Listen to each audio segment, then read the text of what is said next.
വേനൽ മഴയിൽ കോട്ടയം ഒന്നാമത്, ചൂടിൽ നേരിയ കുറവ് മാത്രം. രാജ്യത്ത് കൂടുതൽ വേനൽ മഴ ലഭിക്കുമ്പോഴും കോട്ടയത്ത് താപനിലയിൽ നേരിയ കുറവ് മാത്രം. അൾട്രാവയലറ്റ് സൂചിക ഉയർന്നു തന്നെ നിൽക്കുന്നു. ഇന്നലെ രാവിലെ 8:30 അവസാനിച്ച 24 മണിക്കൂറിൽ രാജ്യത്ത് ഏറ്റവും കൂടുതൽ മഴ ലഭിച്ചത് കോട്ടയം ജില്ലയിലാണ്. കാലാവസ്ഥാ വകുപ്പിന്റെ കണക്ക് പ്രകാരം ജില്ലയിൽ 24.4 മില്ലിമീറ്റർ വേനൽ മഴ ലഭിച്ചു.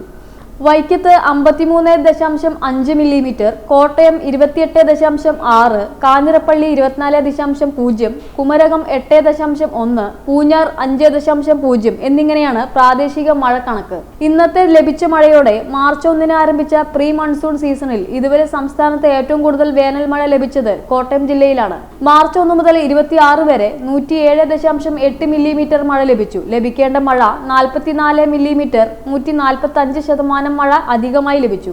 Boche gold and diamonds. Buy now, pay later.